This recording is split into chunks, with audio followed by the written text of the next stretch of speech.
Namaste, I'm Chau Duncan, the Chief Operating Officer for Earthbanc. I'll be speaking today about the role of finance in regenerating landscapes and supporting zero-budget natural farming to reduce the impact of disastrous floods in Karnataka and the lowlands of the West Coast. Early on, like you, I experienced the impact of climate change, directly and indirectly in many ways. Growing up in Australia, the sunniest continent on Earth, I was aware of the big hole above us. It made everything hotter, drier, and changed the way we went about our everyday life. We were told the ozone, the Earth's natural sunscreen, was disappearing. In the 1980s, scientists discovered that man-made chemicals, particularly chlorofluorocarbons, or CFCs as it was known, were to blame. So, with so much evidence, what did we do about it? Nearly 200 nations got together and agreed on the Montreal Protocol to regulate ozone-depleting chemicals. The result? CFCs peaked in 2000 and began to come down and stay down. Climate problem solved. We can all go outdoors and enjoy life in the sunshine again, right? Like India, Australia is a resource-rich and agriculturally fertile nation. Mining and resources make up over 8% of Australia's economy and more than 70% of goods exports. Australian agriculture accounts for 58% of land use and over 10% of goods and services exports. In 2017, Australia broke world records for the longest run of uninterrupted growth in the developed world. But this came at the cost of depleting our land and converting our soil into dirt. This dirt became a big problem. In 2009, Australia's largest dust storm in terms of visibility reduction struck. It was the largest since records began in 1940. Now, most of you wouldn't have been born then, but I remember looking out the window and not seeing anything but red and orange dust, like a thick fog. The 3,000 kilometre long dust plume blew 2.5 million tonnes of sediment into the Australian coast. This was the largest loss of soil from the Australian continent ever reported. The loss of soil continued and flooding risk increased. Does this sound familiar? In Australia, when a decade-long drought ended in 2009, what followed were 2 extremely wet years with serious flooding. The flood risk from the heavy rains is exacerbated by the bare soil and lack of vegetation caused by the drought and by bushfires that destroy forest and grassland. But after a drought, rain is good, right? Well, too much of it, all at the same time, maybe isn't. The economic cost of dust storms, floods, extreme weather events can be extensive. It can reduce the fertility of farmland, kill or harm animals, and damage crops in the field. It regularly halts transportation systems, slows solar power production, and damages homes and infrastructure. Flooding brings the added risk of contaminating water supplies, and the heavy rain falling on bare soil can also lead to serious erosion. Is this starting to sound more familiar? Let's look at India, and in particular, Karnataka state and neighbouring states. Karnataka is the 7th largest state in terms of area in India. About 77% of the total geographic area of the state is arid or semi-arid. Agriculture in Karnataka is heavily dependent on the southwest monsoon from June to September. Cultivated land constitutes over 64% of the total geographic area of the state, and only 26% of sown area is subject to irrigation. Agriculture is the primary occupation of most of Karnataka's rural people, and according to the 2001 census, farmers and agricultural labourers formed 56% of the workforce of Karnataka.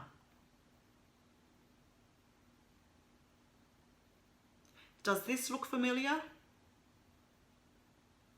After a period of drought between 2001 and 2015, Karnataka faced severe flooding. In 2020, Karnataka is now reeling under massive floods and landslides for the third consecutive year, destroying crops, resulting in loss of lives, livestock, and damage to infrastructure including roads, schools, and bridges. The recent rain, floods, and landslides have affected 22 of the state's 30 districts. With floodwaters filling into dams or barrages approaching maximum levels, water is released along the Krishna River basin in Karnataka and neighbouring Maharashtra, causing flooding in several districts of the state. So, with such huge losses, the people suffer the most, and the government is called upon to provide emergency relief. But this is a band-aid and does not heal the wound. When the state suffered its worst flooding in 100 years in 2019, central government had released an amount of 1,200 crores as Karnataka flood relief funds, compared to an estimated losses due to the floods of 35,000 plus crore. Depleting our land and converting our soil into dirt has come at a high cost. So, how can we regenerate our land and heal the earth? The answer is in the soil and the trees. Regenerative agriculture practices, also known as zero-budget natural farming in India, will draw down carbon and improve the earth's ability to absorb rainfall into the ground. Rain that is absorbed by soil, plants, and trees are less likely to run off excessively along the surface, accumulate and cause floods in Karnataka and the lowlands of the west coast. So, what is zero-budget natural farming? It's a set of farming principles where the cost of growing and harvesting plants is zero. What this means is that farmers use biological pesticides instead of chemical-based fertilizers. They use earthworms, cow dung, urine, plants, human excreta, and other biological fertilizers for crop protection. Over time, farmers will see improvements in yield, soil conservation, seed diversity, quality of produce, household food autonomy, income, and health. As both a social and environmental program, it aims to ensure that farming, particularly smallholder farming, is economically viable by enhancing farm biodiversity and ecosystem services. So where has zero-budget natural farming been successful? Let's look at India's amazing Western Ghats, one of the top 8 global biodiversity wonders of the world. Home to the source of major rivers like the Krishna and the Godavari, which supplies water to millions of people. The Ghats have shrunk by 25% over the past 2 decades despite environmental protection laws. This loss affects rainfall patterns, river flow, water supply, and climate across large swaths of the country. Quarrying, deforestation, mining, large-scale cattle grazing, and the lack of diverse agroforestry practices have all contributed to heavy floods, soil erosion, and landslides.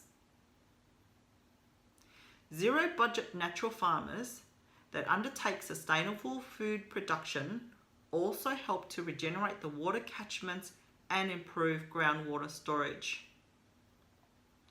Farmers can be incentivized towards zero-budget natural farming practices through financing that is tied to these outcomes and have better access to markets through crop aggregators.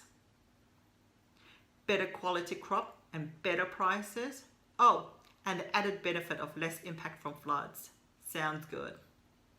Real solutions already exist. We just need to scale it up across the Western Ghats to stop those disastrous floods at their source. Let's look at the example of the Asia Plateau Catchment Restoration Project. Which one of these photos would you prefer? Asia Plateau is a 68-acre campus situated on an altitude of 1,300 metres in Panchgani, just 100 kilometres away from Pune and 248 kilometres from Mumbai. The restoration project was coordinated by an NGO called Grampari Ecology Centre. See how happy we look in 2019? A lot has happened since Grampari began in 2009. The radiant lady in the middle is Jaisari Rao, the founder of Grampari, and next to her, her daughter, Achana, the next generation of strong female leaders. Grampari has regenerated thousands of hectares of catchment landscapes and soils and trained thousands of zero-budget natural farmers.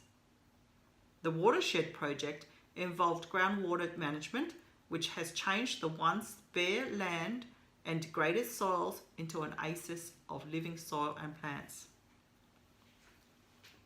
The natural regenerative farmers produce a huge variety of food crops and are supported to achieve better crop income through crop aggregation. There's an amazing example of a crop aggregator called Taru Naturals in Maharashtra, which gives 100 to 500%, depending on the product, more income to organic and zero-budget natural farmers. Taru Naturals is a grassroots movement of tribal and small-scale farmers across India, started by amazing young woman social entrepreneur Ruchi Jan. This social enterprise model has already benefited over 10,000 farmers. This model solves the income gap for rural farmers. Through farmer crop aggregation services such as Taru, farmers are part of the solution to preventing the downstream flooding in Karnataka state. Food production is then life-sustaining for communities and enterprises in the Western Ghats, and also protecting life on the floodplains of Karnataka. This is what we call an omni-win and omni-beneficial outcome, because all parties are benefiting and there is no downside. Regenerative finance restores life to soil and makes it a carbon-rich sponge. The landscape that the communities farm become engines of economic growth rather than the barren, degraded lands that cause downstream disastrous flooding. We know people respond to incentives. So the role of crop aggregators and low-cost finance is to provide the incentives the farmer and landowners need in order to feel empowered and participate in catchment restoration. Self-help groups, through regenerative finance, can be empowered to change the dynamics of land and water management in the Western Ghats. Regenerating landscapes and financing that change also protects life down in the lowlands. The two are interlinked. So let's bring together all the different parts of the solution and scale it up. Our team collectively have restored over 20 million hectares of land across Asia, Pacific and Africa, and also co-authored books like Land Restoration, Reclaiming Landscapes for a Sustainable Future, used in universities around the world to train the next generation of land, ecosystem and agricultural manager policymakers of the future. So how can you support this type of movement? As students of Manipal, one of India's leading academic and research institutions, what can you do? Where can you start? It can be as simple as learning more and taking your first steps towards climate action.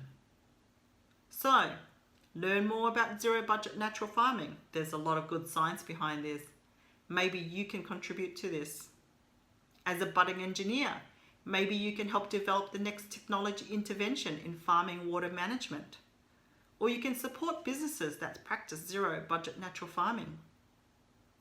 If you come from an agricultural family, you can consult your family and involve them in more regenerative practices. You can find ways to participate in financing regenerative practices, maybe by supporting self-help groups, or even start your own social enterprise like the amazing young social entrepreneur Ruchi Jan. You are the future. Change starts with you. Thank you.